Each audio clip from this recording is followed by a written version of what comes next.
Bonjour tout le monde. Aujourd'hui, nous avons une leçon de conjugaison.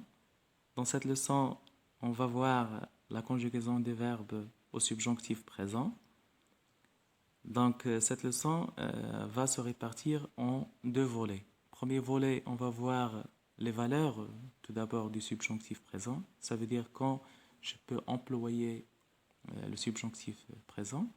Et le deuxième volet, on va voir les règles de conjugaison euh, de ce temps qui est le subjonctif présent. Donc, premier volet. Tout d'abord, le subjonctif, il sert à exprimer plusieurs choses. Donc ici, je vous propose quelques exemples de valeurs qu'on peut exprimer par le subjonctif. Donc on peut exprimer un sentiment, un ordre, un souhait, une incertitude ou bien un doute, etc. Donc on peut exprimer le désir, etc. Donc il y en a plusieurs autres valeurs. Donc j'ai proposé ici 4 valeurs. Donc pour le sentiment, ça veut dire quand j'utilise un verbe de sentiment, par exemple ici j'aimerais, donc c'est un sentiment. Après donc le verbe de sentiment, je dois conjuguer le verbe de la subordonnée, que tu fasses plus d'efforts, je dois le conjuguer au subjonctif. Donc ici c'est la subordonnée, donc ici nous avons le verbe faire. Au subjonctif c'est fasse, que je fasse, que tu fasses, qu'il fasse, etc. Deuxième valeur, c'est l'ordre. Quand on dit il faut, donc j'exprime un ordre. Après l'ordre, j'utilise le subjonctif, donc c'est le verbe partir. Au subjonctif, ça donne parte. Troisième valeur, le souhait. Donc je souhaite, quand je souhaite quelque chose, c'est un verbe de sentiment lui aussi. Donc je souhaite qu'il vienne, donc qu'il vienne, subordonné, introduite par que, bien sûr. Et le verbe, c'est le verbe venir. Ici, on fait la gémination toujours de deux N. Par exemple, le prendre, que je prenne, venir, que je vienne, etc. Pour l'incertitude, ou bien le doute, donc je ne suis pas sûr qu'il réussisse. Donc je ne suis pas sûr. Donc c'est l'incertitude. Sûr, incertitude. Donc qu'il réussisse, j'ai conjugué le verbe réussir au subjonctif présent. Donc, l'action exprimée dans les subordonnés, c'est une action qui n'est pas encore réalisée au moment de l'énonciation. L'énonciation, ça veut dire le moment dans lequel je parle.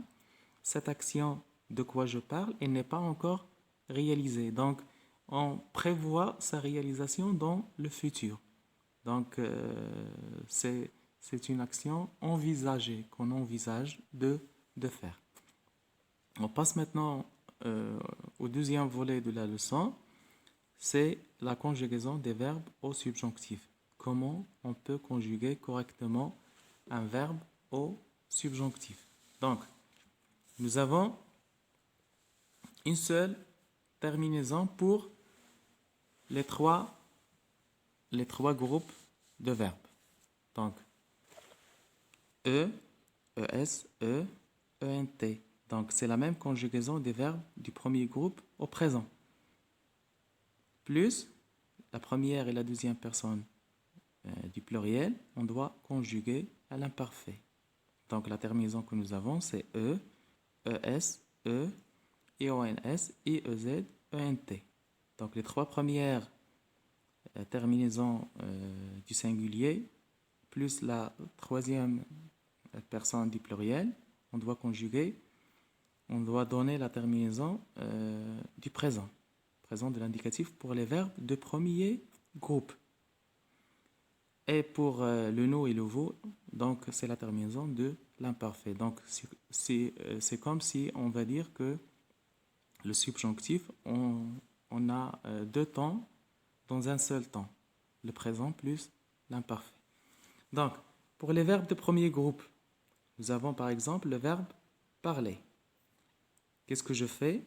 Je prends le verbe, j'efface la terminaison qui est le ER de l'infinitif, il me reste le radical parle, j'ajoute la terminaison du verbe au subjonctif. Donc, selon la personne, je choisis la terminaison que je veux.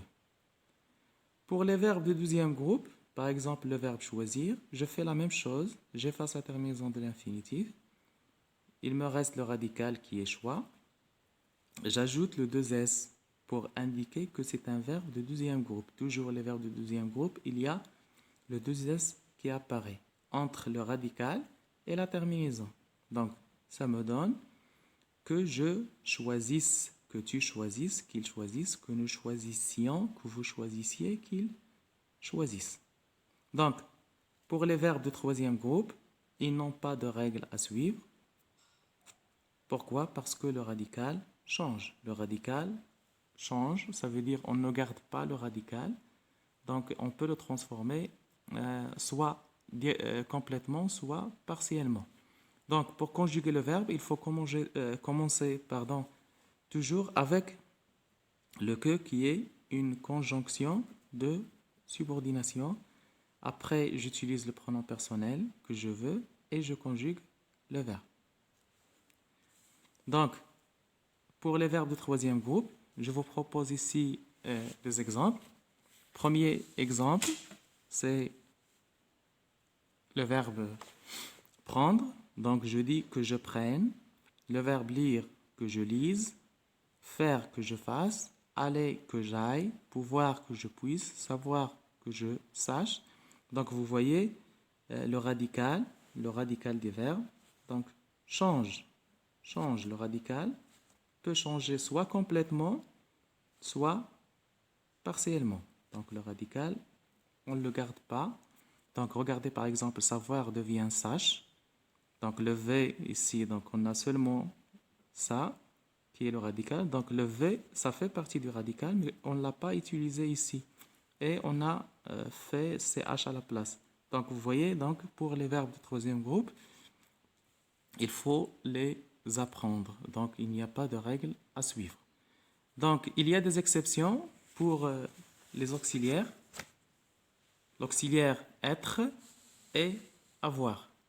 Pour ces deux auxiliaires, donc, ce n'est pas les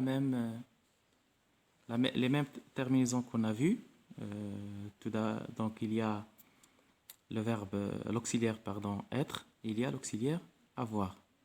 Donc, on ne fait pas cette terminaison qui est le E, le ES, le E, le I, ONS, le I, EZ, le ENT. Ça, ce sont les terminaisons des verbes. Donc ici, on n'utilise pas cette terminaison-là à le verbe ou bien l'auxiliaire être, ou bien le verbe avoir, être et avoir, soit auxiliaire, soit verbe.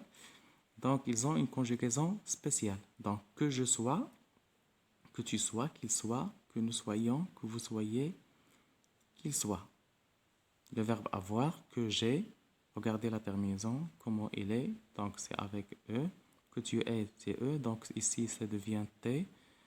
Ayant, ayez, et, donc vous voyez que la terminaison, ces terminaisons-là, du verbe avoir et du verbe être, ou bien l'auxiliaire avoir, l'auxiliaire être dans les temps composés, donc ce n'est pas la même terminaison qu'on a vue pour les autres verbes, que ce soit les verbes de premier groupe, de deuxième groupe ou de troisième groupe. Merci pour votre attention et à la prochaine leçon.